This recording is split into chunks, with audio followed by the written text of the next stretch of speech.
Welcome to Local History, Legends, and Lore. I'm Julie Lugo Cerra, and today our guest is Fred Machado. Fred is a descendant of Jose Manuel Machado. He was born October 3rd, 1923 in Los Angeles County at 5454 Centinela Avenue, at what was known then as Palm Station, which referred to the mailing address. Fred served in the armed services in both the Army and the Navy. He returned home and married Mildred in 1947. They raised their 4 children in Culver City, where they still live. Fred worked for the city of Culver City, as did his father, and he retired after 34 years as the Transportation Equipment Superintendent. Fred is a member of the Culver City Historical Society, sits on the board of the Centinela Valley Historical Society, and has become the legendary Machado family historian and genealogist. Welcome, Fred. Thank you. How did the Machados come to this area? The story really commenced in the little pueblo of Los Alamos, New Spain, which now we know is Mexico. But at that period, which was 1780, it was known as New Spain, being a province of Spain. Jose Manuel Machado, who was born in Villa Sinaloa, which is within 25 miles of Los Alamos, was to become a part of a expedition that would travel to Alta California and would establish, their mission was to establish a presidio at Santa Barbara in 3 missions: Buenaventura, Santa Barbara, and La Purísima, which was in the Lompoc area. The expedition was to be under the command of Captain Rivera. His mission was to recruit a number of soldiers, which Jose Manuel Machado was recruited, and they were called Soldados de Cuero, which is leather jacket soldiers.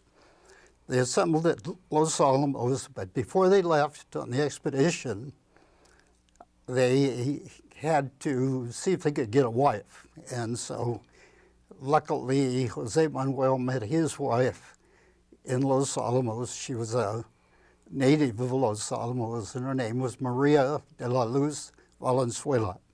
They were married in the cathedral there in 1780.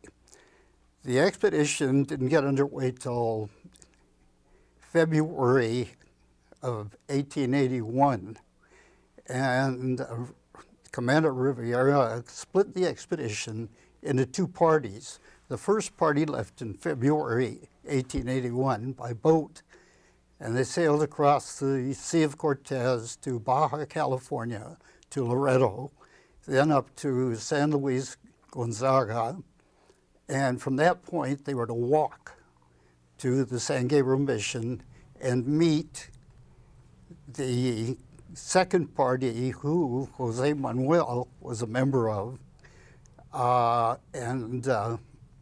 Actually the first party were pobladores. They were the people that were going to establish the city of Los Angeles. The second party didn't get underway until April 1781. They left Los Alamos, and their route took them up through Tubac, which was a presidio just across the border in Arizona. That's the map right there, isn't it? Right. From Tubac, they headed north to the Mission Javier del Bac, which is really only 12 miles out of the present city of Tucson. And this was a resting point. Then they proceeded to the Gila River, where they went from the Gila, down the Gila to the Colorado. When they got to the Colorado River, which was Yuma, or what we know as Yuma, Arizona now, there were 2 missions there that had been established by the Spaniards prior to the time them getting there. While they were there, Rivera decided to split the group again, and he sent what he called the California party or company on to San Gabriel Mission. Luckily, Jose Manuel and Maria were part of that company, because it wasn't too long after they left, there was an Indian uprising in Yuma. The priests were all the Spaniards, just about all the males, were massacred, including Captain Riviera and his group that he kept with him, because they were there to rest the animals before they could go on. One point that that I didn't mention was that as a soldado de cuero, the leather jacket soldier, Manuel rode a horse, naturally. He was issued clothing, a musket, and cartridges, and a lance, as you can see in the picture. I think that Sister Teresa Wittenberg in her book included an incredible number of items that they received. And it was for both parties, for the husband and the wife, wasn't it? Right. In fact, Maria was issued a number of chemises and scarves and ribbons and things of that nature. But the interesting thing about Maria was that although the soldado Jose Manuel rode, because he was guarding the party, she had to walk the 750 miles to the San Gabriel Mission, and at the time she was pregnant. Oh my gosh. So you can see the sturdiness of these people at that time. Now they remained at the mission at San Gabriel and for a considerable time, but in August, the first party that left and came and that had to walk up there showed up they reached the mission at San Gabriel, and I believe it was September the 4th, the pobladores were escorted to what we now call Los Angeles, and the city of Los Angeles was dedicated. In November of 1780, Maria had her first child, who was named Jose Manuel Jr. And the expedition didn't get underway for their ultimate goal, which is the presidios and the establishment of the new missions, until 1782. And the reasoning being that the rainy season was there and the trails were so muddy that the pack animals would have a difficult time. So they didn't leave until about April of 1782. So it wasn't initially that Jose Manuel Machado and his wife came to the Culver City area. They actually took kind of a circuitous route. Correct. Okay. Correct.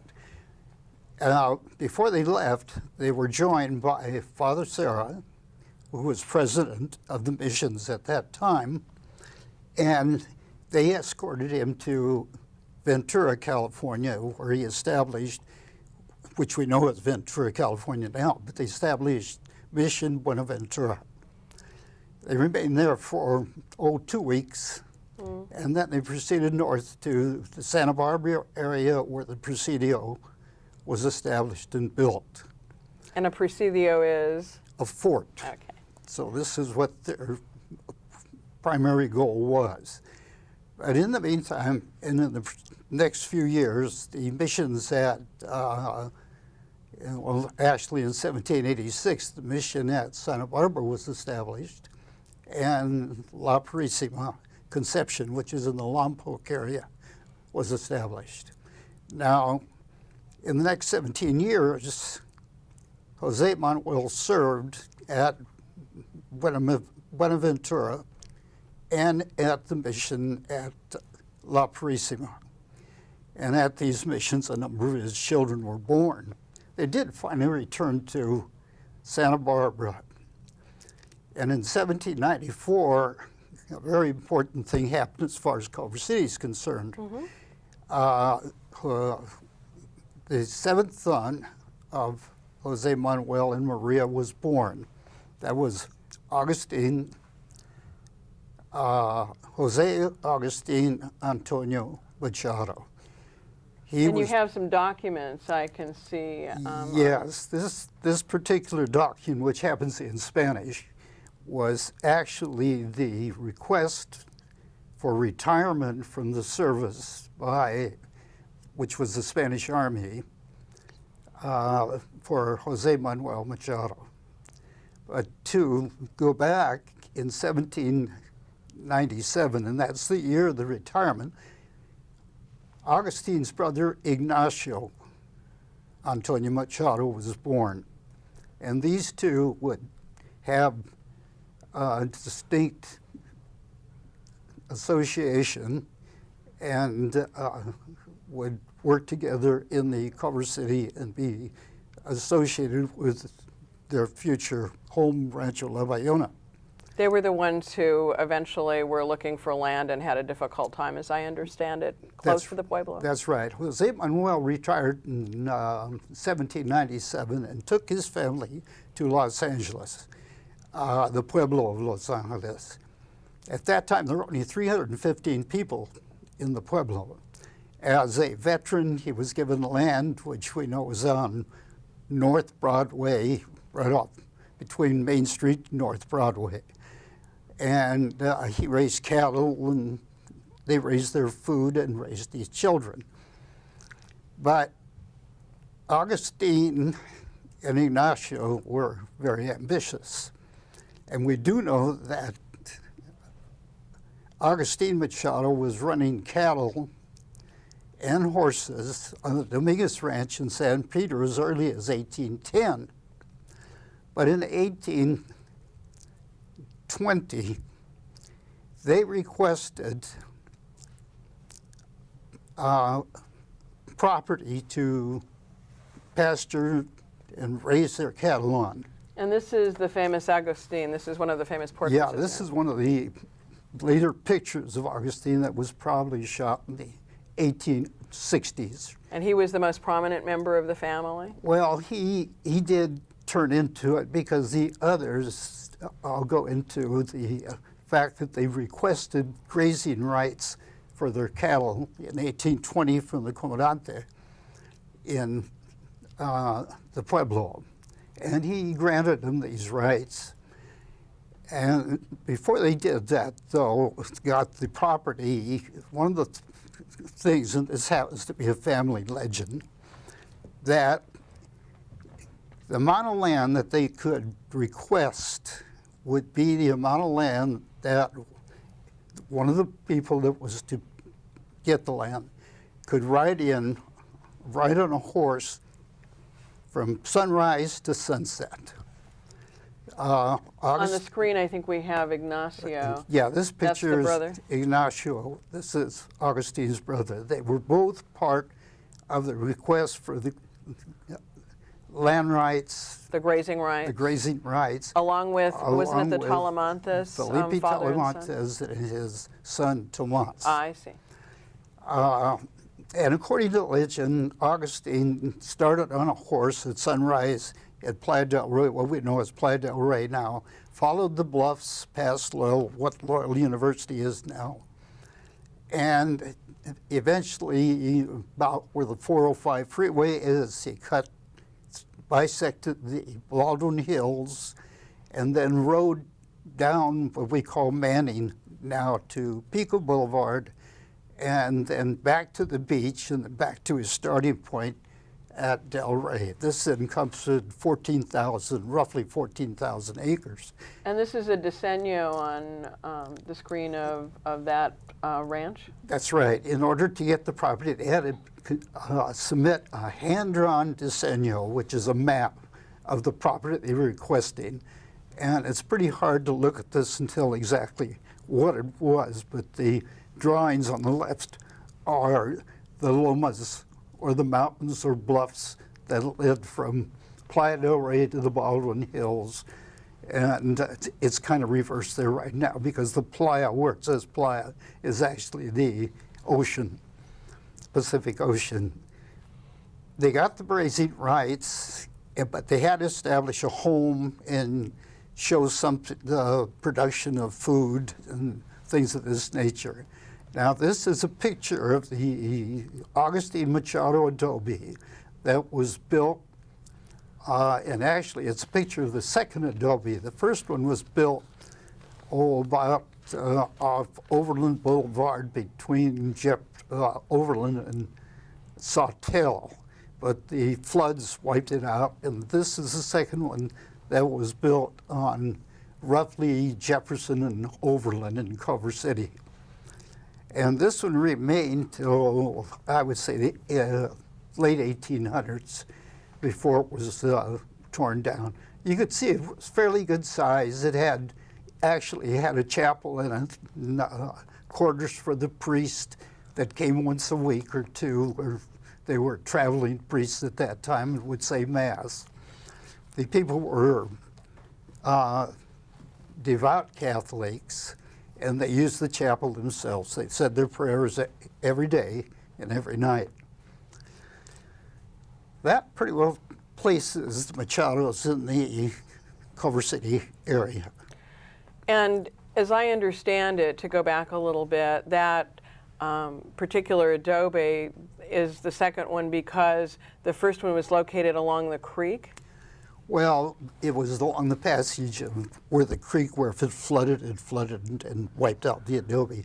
Actually, the channel, obviously, it used to change.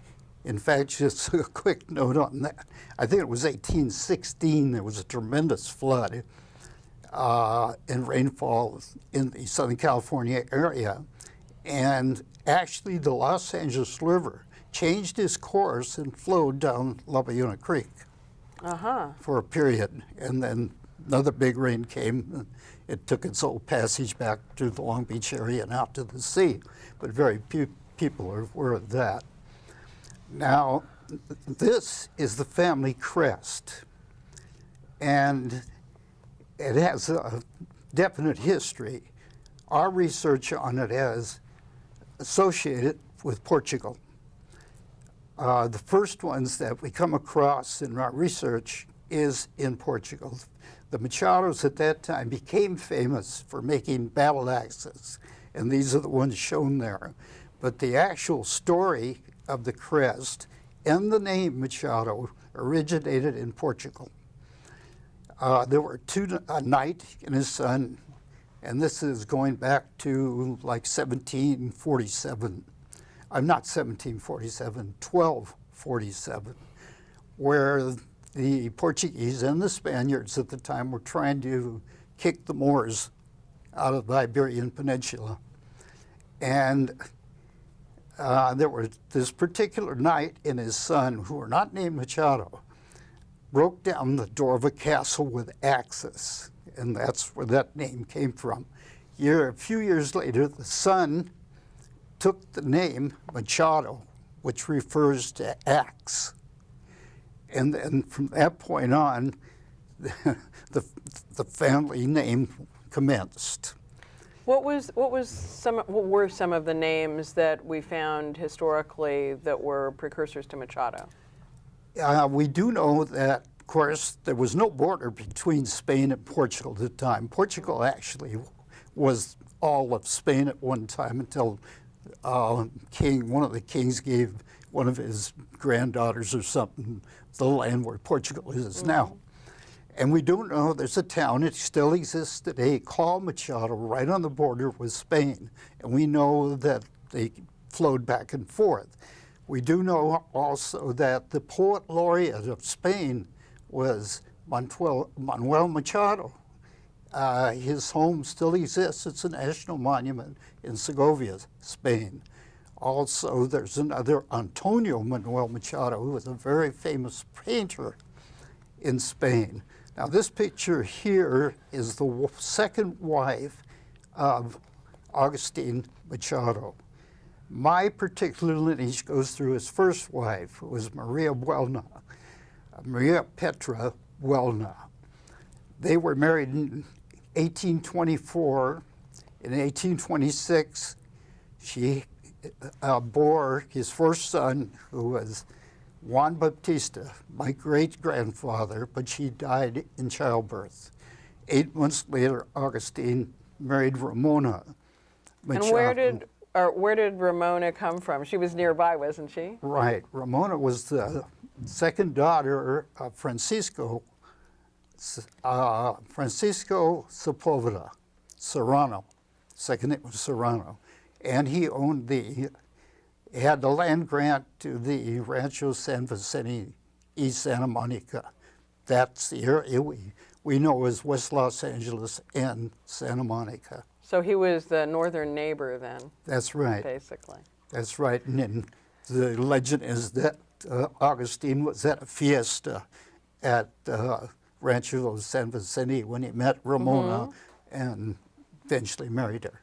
And she had numerous other children, as I recall. Yes, she had something like 13 total.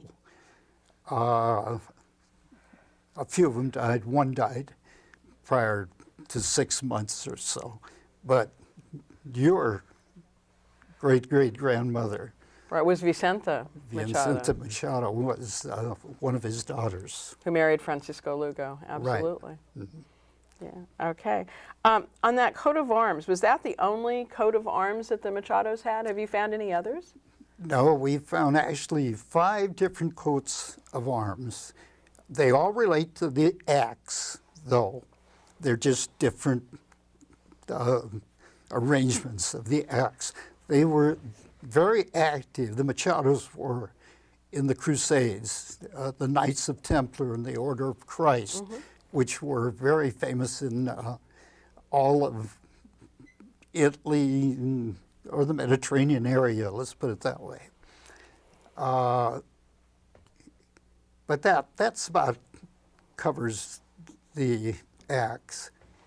Now this photo here is a photo that we get to later after the death in 1865 of Augustine Machado.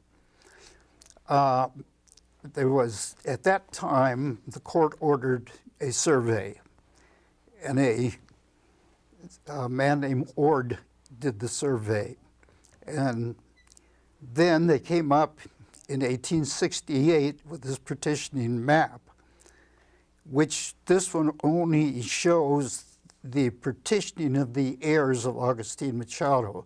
There's a short story that goes with this. It's just been very recently, within the last 5 years, I was contacted by a cousin of mine, and this particular map has been in the family since 1868. And it had been in her closet, having been handed down through my great-grandfather, through my grandfather, and to her father-in-law, actually, and was in her closet. And she called me up and she says, "Hey, I found this in the closet and I don't know what to do with it." So she says, "I want you to have it." So she gave it to me. I looked it over and I found that it was too valuable for me to keep. So after discussing it with Gail Machado, incidentally, is who it was, we decided to donate it to the University of Loyola, who her husband, Jim, was a graduate of. So that the original linen map, which was actually about 6 foot by 4 foot square, and it was beautiful, just a beautiful map. You know, what's interesting to me on that map is that, and I think it's great, you can go up to Loyola Marymount University now and see it if you want. It's available in the library, usually to scholars that are using it for historical research. Right, but at the bottom of the map, it shows little pencil-like, I'm sure they're much wider than that, but pencil-like lines all of the way to the ocean. So apparently, even in the 1800s, everybody wanted a little bit of beachfront property. In reality, there were 4 different portions of the ranch were given. It was agricultural area, pastures, residential type area, place that would be subject to good residences, and ocean property, because it bordered on the ocean. those strips that you see on the map are really 300 foot wide. And each of the heirs got a 300-foot strip, but they also got portions of the other. An interesting point on the map, that particular map that you saw there was in the possession of my grandfather, Ricardo Machado. He was in real estate at the turn of the century, and he made 23 marks on that map with pencil that we found. Put a black light on it, and we brought it out, and they're all of interest to the family. And a very interesting one to the Lugo family was a friend of mine had contacted me who had married a Lugo, and he was doing historical research. And her father's name was Juan Lugo. Well, he's having a difficult time locating Juan Lugo, even to say that it existed at that time. So when he visited me one day and I had the map in my possession at that time, I suggested that we look at the map. I wanted to show it to him because of the historical content. And while we were looking at it, on a portion of the property that had been allotted to your great-great-grandmother, Vincenta, was the name Juan Machado that my grandfather had written in pencil. So that established the fact that Juan Machado was really alive at that time. Well, that's great. Well, I look forward to hearing more about that, and I hope we cover it in another show. I want to thank you so much for joining us today, Cuz, and we'll talk again to you soon. Next time, I'd like to talk more about Ignacio, who was up at the Machado Adobe. Thanks so much, Fred. Thank you.